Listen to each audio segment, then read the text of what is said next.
Salut, bienvenue dans ce troisième épisode des interviews à la table. Aujourd'hui, je reçois Anna Godefroy.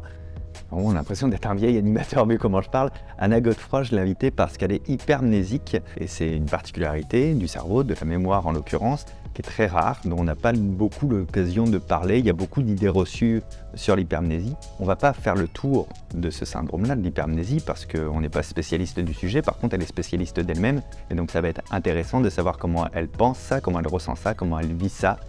Bienvenue dans ce troisième interview à la table. Si je t'ai invité aujourd'hui, c'est parce que tu es hypermnésique, qui est assez rare.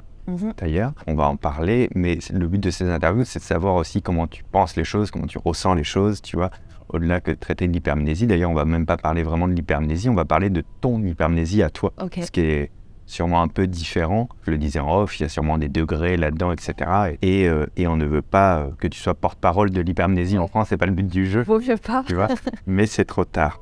Tu sais qu'on a comptabilisé qu'une centaine de personnes en France. Non, dans le monde. J'ai dit en France ? Ouais. Non, dans le monde. Dans le monde ? Dans le monde. Ah ouais. Dans l'univers. Je vais toujours dire plus. Non, dans le monde. Une centaine de personnes dans le monde, c'est très rare. Hein. Peut-être qu'il y en a d'autres, mais qui sont pas... Ils ne sont pas détectés. Ouais, voilà, détectés. Ouais, détectés, diagnostiqués, ouais, ça c'est possible. L'idée, c'était que tu racontes ce que c'est de vivre avec ça. Et peut-être commencer par le définir. Qu'est-ce que l'hypermnésie, Anna Godefroy ? Alors, pour toi, selon tes termes. Moi, c'est une mémoire qui est plus développée que la moyenne. Donc, en tout cas, ce que je ressens, c'est qu'elle est vachement plus développée et je m'en suis rendu compte. En fait, je me rendais compte que je retenais beaucoup plus de choses que les autres et notamment des choses très anecdotiques. Donc, par exemple, on va me dire un truc et je vais pouvoir le ressortir à la personne. Et la personne ne va même pas se souvenir avoir dit cette chose. Et je me suis souvent demandé, mais enfin, pourquoi ça sur moi ? Parce que du coup... J'ai l'impression aussi que j'accordais beaucoup d'attention aux gens et qu'en retour, je l'avais pas forcément. Ah oui, il y a une espèce de frustration de... D'accord, donc lui, ça l'intéressait pas. Donc lui, il s'en fout, mais moi, je me souviens de ça sur lui, machin et tout. Et puis un jour, j'ai fait un test en fait de QI et c'est là qu'on m'a détecté cette hypermnésie. Et en fait, ça m'a vachement aidé à comprendre que j'avais un truc un peu différent et du coup, ça m'a vachement fait relativiser sur le sujet, quoi. Ça t'a permis en fait de mieux comprendre ses relations aux autres. C'est ça. Et d'être moins à leur en vouloir. Oui, tu ne m'écoutais pas ou quoi ? C'est ça, par exemple, moi c'est pour l'anniversaire, c'est un truc très bizarre, mais c'est les dates d'anniversaire, je les retiens parfaitement bien. Que ça peut être mes amis, ça peut être des célébrités, je le lis une fois, je les retiens. Une fois, ma banquière, m'a dit qu'elle était née le 31 janvier, je m'en souviens. Alors que je l'ai vu qu'une fois dans ma vie, ce genre de choses. Et je comprenais pas pourquoi moi je me souvenais des anniversaires de tout le monde et que parfois on pouvait oublier le mien. C'est tout con, mais ça pouvait me vexer. Ils apparaissent comment tes souvenirs ? Ils apparaissent très clairs, flous, morcelés ? En général, c'est assez clair. Et ouais, les vêtements ou les choses que les personnes ont dites, la phrase exacte souvent. Et du coup, quand on remet en cause ma parole aussi, je suis très frustrée parce que des fois, on peut pas vérifier. Ça doit être très très dur. Ouais. Toi, t'es au-delà de persuader, tu sais. Je sais. Ouais. Ouais, je suis sûre, je suis certaine. C'est terrible parce que ça t'oblige sûrement à faire un travail sur toi, des fois de lâcher prise. Ouais. Quand c'est pour une broutille, de te dire on va pas s'engueuler pour ça, donc on va dire qu'il a raison ou qu'elle a raison. Mais je déteste. J'ai un problème avec le lâcher prise. Je sais pas si c'est lié, mais du coup, c'est possible. Je comprends. Est-ce que tu arrives à sélectionner ce dont tu veux te souvenir ou c'est impossible ? J'en parlais avec un de mes potes quand je lui racontais ce que j'avais et tout. Il m'a dit ok, du coup, tel jour, tu m'enverras une photo de frites. Vraiment, il voulait me tester. Ah ouais. Donc il me dit 10 janvier, tu m'envoies une photo de frites. Donc moi je fais ok, donc je le note pas et tout. Il m'envoie la veille, t'as pas oublié quelque chose ? Et là je m'énerve. C'était la veille, et je lui dis en fait c'était demain. Je lui dis tu vois j'avais pas oublié machin et ça m'agace. Ouais. Parce que du coup j'ai pas pu lui prouver que je me souvenais. Tu vois. Donc ça, par exemple, quand il m'a dit 10 janvier, tu m'envoies une photo de frites, je me suis souvenue. Là, il m'a demandé de lui envoyer une photo de Roselyne Bachelot le 2 mars, par exemple. Il la recevra. Est-ce que par contre, si les chiffres, autant tu les retiens facilement, est-ce qu'il y a des catégories que tu retiens mal, genre, je m'étais dit peut-être les couleurs, une époque, ou juste... Il y a un truc que je retiens très mal, c'est horrible. En plus, c'est quand je vois des gens que j'ai pas vus depuis longtemps et tout, et qui me disent ce qu'ils font dans la vie. Après, quand je vais être avec telle personne qui va me dire « Alors, il fait quoi, lui, dans la vie ?» Voilà, parce que il y a aussi ce problème où quand j'écoute quelqu'un et que je parle avec quelqu'un, je me décroche. Je me décroche très facilement. Et quand c'est pas mes amis proches ou ma famille et tout, mais j'ai un problème un peu avec ça, avec ce côté-là de l'exactitude, tu vois, du propos. Donc en catégorie, c'est vrai que ce que font les gens dans la vie, j'ai un peu de mal. Okay. Alors que si tu les avais vus exercer, Peut-être Ouais, que le sûrement. fait d'avoir le souvenir épisodique de ce moment-là, tu vois, il faudrait qu'elle t'emmène au travail. Il faut que tu fasses une journée avec. C'est ça. Mais je me rends compte, même mes amis, je sais globalement ce qu'ils font, mais c'est vrai que j'ai un peu de... C'est Je globalement ce sais que pas font qui mes c'est. amis de leur Voilà, journée. si Mais vous passez par là. à quel âge t'as commencé à t'apercevoir que t'étais différente sans pour autant savoir exactement ce que tu avais? Très jeune, pour le coup. Je me suis vite rendu compte que j'avais, en tout cas pour la mémoire, que j'avais quelque chose de... en plus, ou de différent, parce que je me rappelle, je me donnais des défis toute seule. Et je me rappelle encore d'un truc que je m'étais dit quand j'étais toute petite. Je m'étais dit, je me rappellerai de cette phrase quand je serai grand-mère. Ok. Et de juste cette phrase que je dis là, donc je me rappellerai quand je serai grand-mère. Et je sais que je me donnais des défis toute seule. Du coup, je me souviens encore de cette phrase, je me souviens de quand je l'ai dit, à quel endroit. C'est bizarre, mais j'ai vite vu que ouais, j'avais une manière de penser, même au-delà de la mémoire, assez différente. Enfin, j'étais un peu aussi, j'étais pas du tout dans, je vais dire dans mon monde, oui, mais sans m'exclure Ouais. des autres. Mais ouais, j'ai vite vu que je fonctionnais différemment. Et c'est comme si aussi plus jeune, je voulais être différente. Un peu. Est-ce que tu te disais, ok, j'ai un super pouvoir apparemment, il faut que je m'auto-teste, ou est-ce que tu voulais être aussi en externe, c'est-à-dire être considéré comme quelqu'un qui avait un petit plus? Ou alors est-ce que tu t'essayais de t'adapter?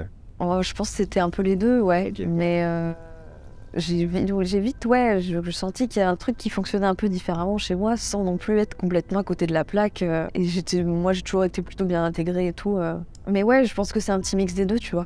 C'est quand même très drôle de... Tu sais, des fois quand tu te détectes une particularité, quand t'es petit, tu veux parfois la cacher pour Ouais. pas être sorti du lot. Pas moi.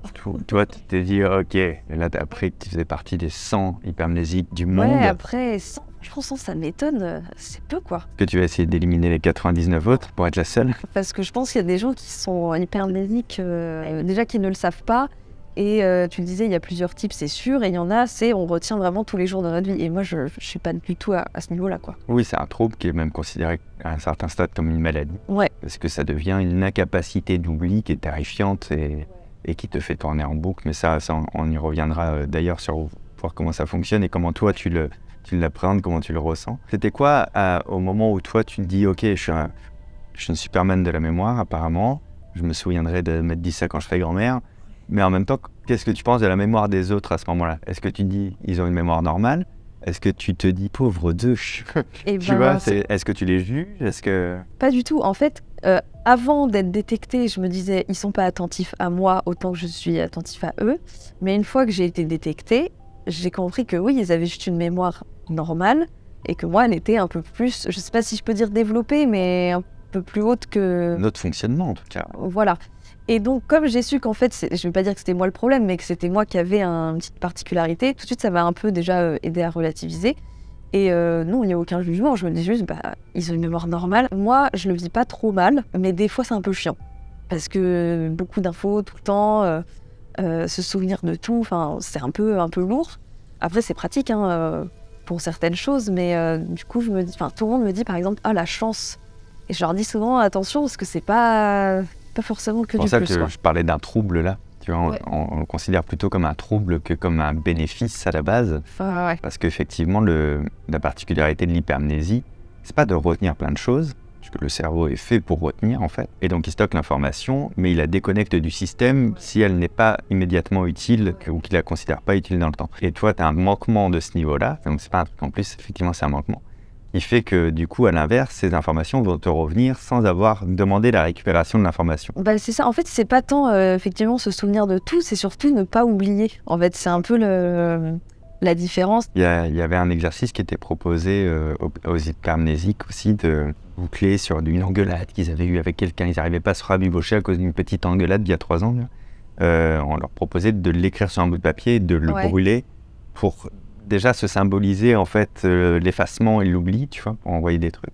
Est-ce que toi, il y a des choses comme ça d'engueulades, de broutilles, mais vraiment des broutilles qui font que des années après, ça va, tu t'entends avec la personne, mais dans le fond, toi, tu sais que c'est pas toi qui avais pris la bouteille de lait, en fait. Complètement. Et je dément pas. Enfin, après, j'ai jamais eu, je pense, de grosses engueulades, trucs comme ça. Mais c'est vrai que je me rappelle d'une anecdote, mais nulle. Tu vois l'émission Des Échos de Valérie Damido.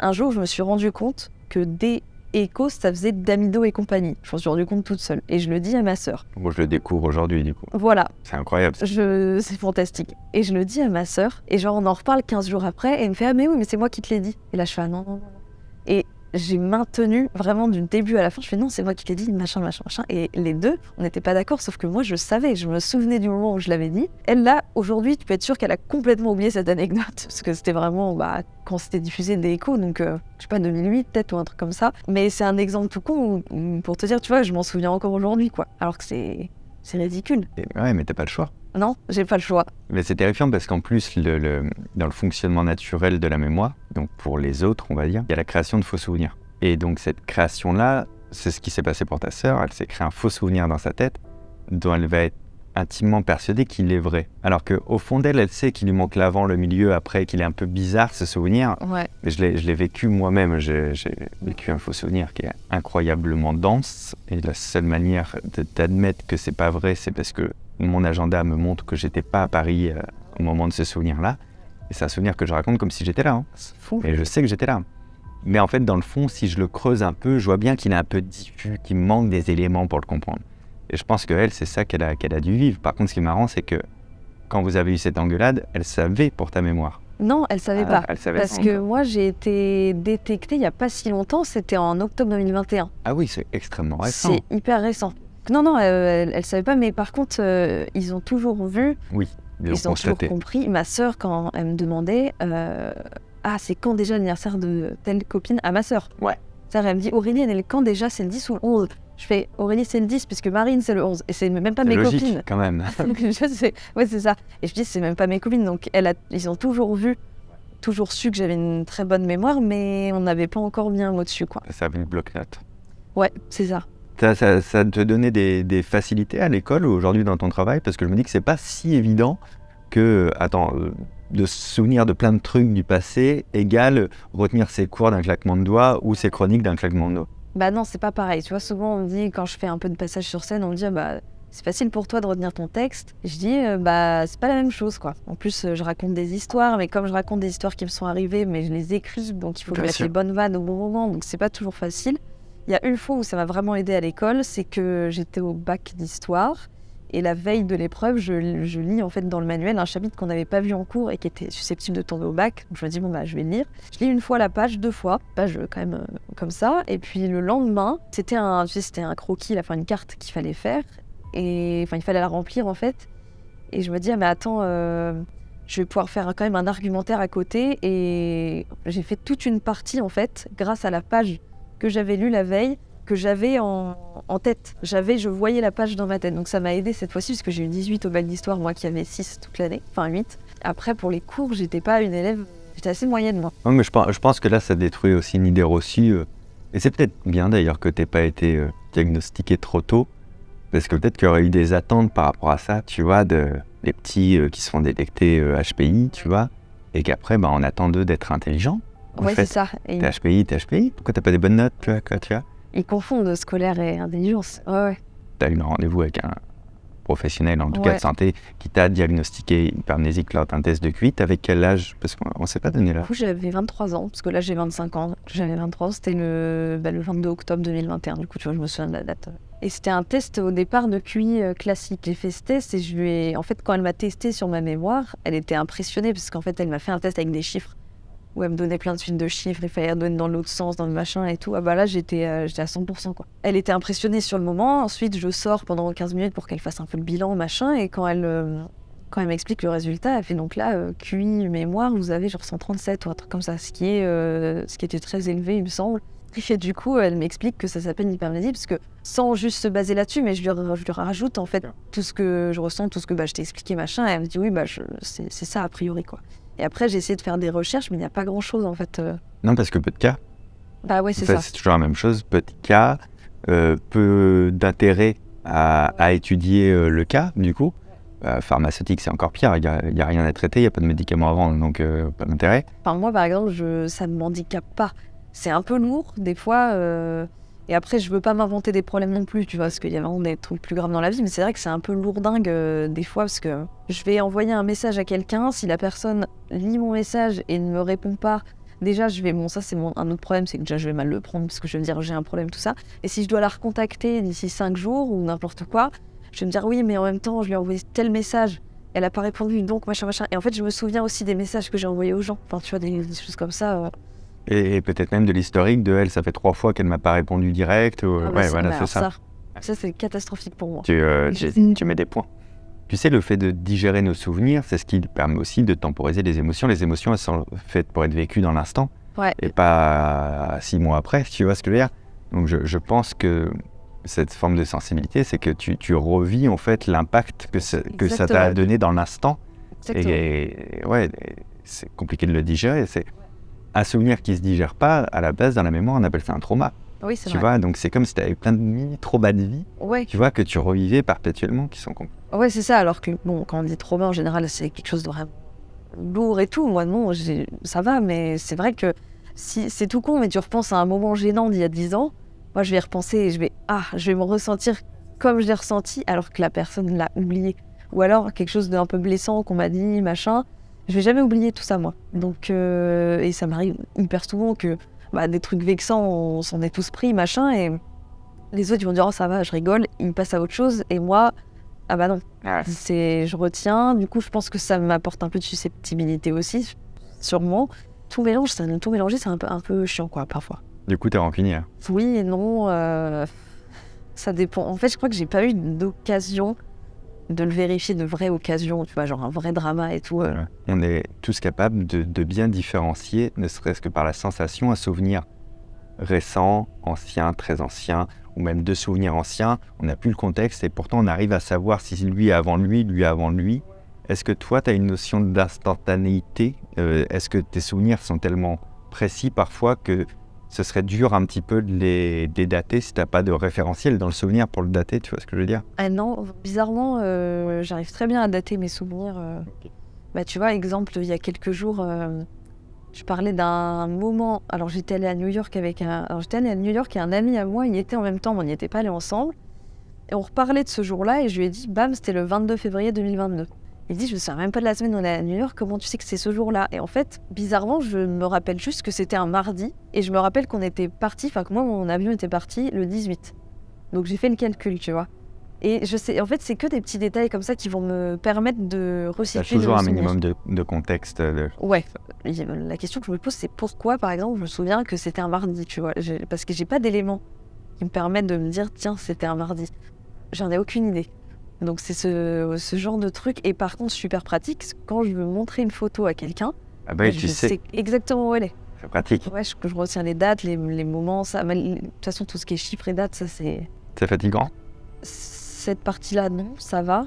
Mais le reste, tu vois, les trucs un peu plus négatifs, ouais, c'est un peu fatigant. Et puis les autres, après, du coup, moi, quand je parle à mes amis, quand ça va pas trop et tout, ils sont là, tu te poses trop de questions et tout. Et ça, c'est un peu douloureux parce que je sais, mais je peux pas faire autrement, en fait. Oui, c'est ça. Oui, c'est qui tu es. C'est pas qui tu décides d'être, c'est qui tu es. Voilà.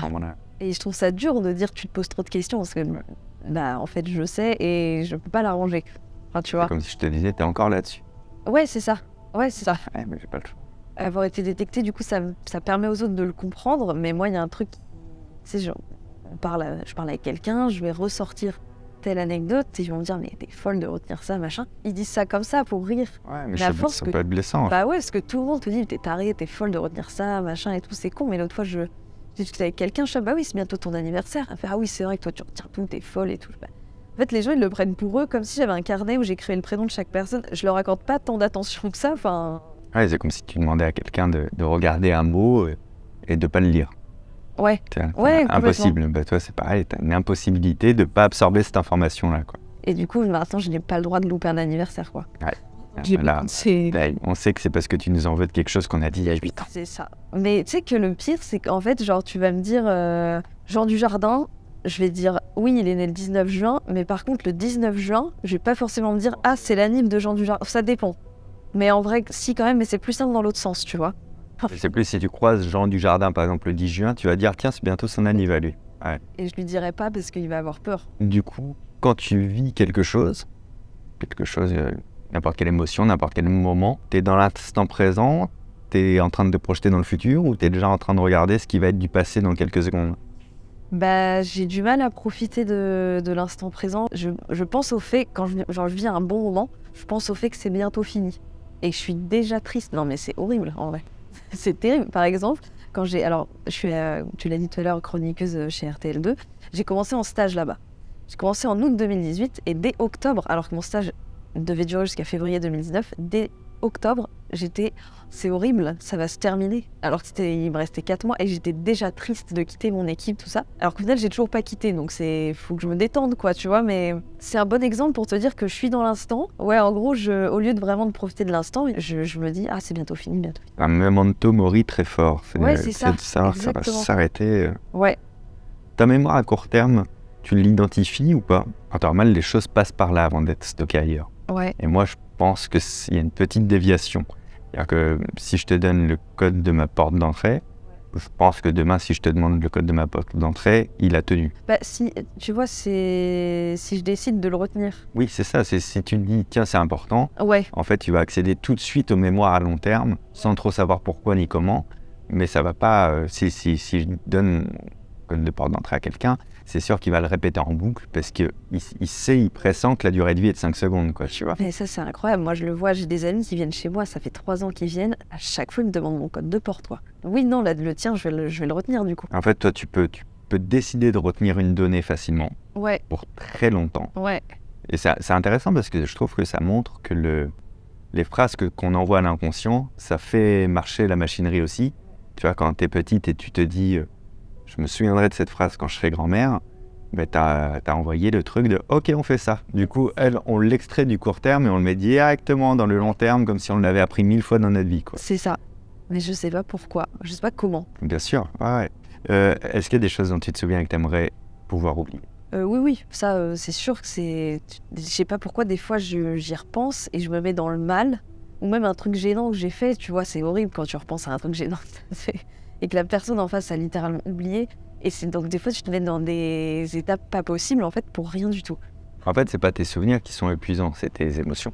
C'est mes émotions et les relier aux souvenirs, du coup, enfin, tu vois, comme les souvenirs restent, des fois, c'est un peu lourdin, quoi. Je veux pas m'inventer des problèmes, tu vois, c'est juste que c'est des petits trucs un peu chiants, quoi. Ouais, t'as beaucoup dit cette phrase, tu sais, je veux pas machin. Ouais, parce que... Mais en fait, il y a pas d'échelle dans les ressentis. Non, tu vois c'est ce que je veux dire? C'est-à-dire que ce que tu ressens, ma foi, c'est vrai, quoi. Hein. Ouais. Non, mais c'est important aussi de pas nier les difficultés ou la manière que tu as de fonctionner, ce qui peut t'atteindre, ce qui peut te...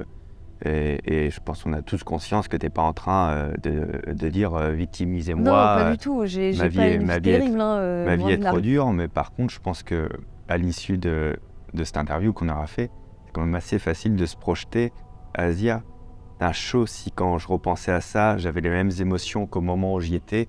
Tu vois, moi si je repense à des moments gênants de ma vie, un peu en mode ça me tend un peu. Oui. Une seconde. Et puissance 100 fois moins forte qu'à l'époque, tu vois. Par contre, j'imagine que si c'était comme à l'époque, j'arrive à toucher légèrement du doigt ce que tu dois, toi, ressentir dans son ensemble. Et le plus gros avantage pour toi, parce qu'on a parlé beaucoup des inconvénients, des choses comme ça, mais... Après, en vrai, c'est un peu bête, mais mon plus gros avantage, c'est aussi mon plus gros inconvénient. C'est-à-dire que je peux revivre mes souvenirs, donc quand ils sont heureux, c'est génial. T'as ta vraie DeLorean pour... C'est ça. Voilà, exactement. Et je pense que c'est quand même le plus gros avantage, ce qui est le même que le plus gros inconvénient, tout dépend du souvenir en fait. Est-ce que tu sais ce que tu as fait le 6 avril 2022 ? Le 6 avril, oui bien sûr, si, avec que je débutais le stand-up. Absolument. Ouais. Mais là ça te paraît, c'est marrant parce que je le vois dans tes yeux, ça te paraît très logique du coup d'avoir retrouvé l'info en mode ça c'était facile. Ouais. Je suis pas sûr que tu dises à n'importe qui d'autre, il y a un an, t'as annoncé quelque chose, c'est quoi, et que la personne se fasse bon, c'est facile. Et par contre, je me souviens de où j'étais quand j'ai posté ce truc. T'étais où ? En fait, c'était dans le quartier de Barbès, parce que c'était au Barbès Comedy Club que j'avais fait, et j'étais au Burger King juste après. La dernière question, est-ce que tu vas te rappeler de cette interview pour toute ta vie ? Je vais forcément m'en rappeler. Dans les détails, je pense pas, mais je pense que je vais me souvenir de quelques petits moments, comme par exemple le code de ta porte. Peut-être ça dépend de quel fil on tire. Tu vois, moi je pense que si dans 3 ans on me dit et vous aviez déliré sur la date de naissance d'une personne connue, Pour moi, je suis persuadé que tu sais qui c'est à ce moment-là. Ouais, je pense. Si vous voulez voir aussi le travail d'Anna qui est extrêmement drôle, je vous mets tous les liens dans la description, n'hésitez pas à aller la suivre. Quant à moi, je suis toujours en tournée avec mon spectacle. Si vous voulez me suivre dans la rue jusqu'à rentrer dans le théâtre, vous avez les dates qui s'affichent, le lien est dans la description. Activez la cloche parce que vous avez vu, il n'y a plus de rythme sur les vidéos, elles sortent quand elles sont prêtes. À très bientôt, ciao.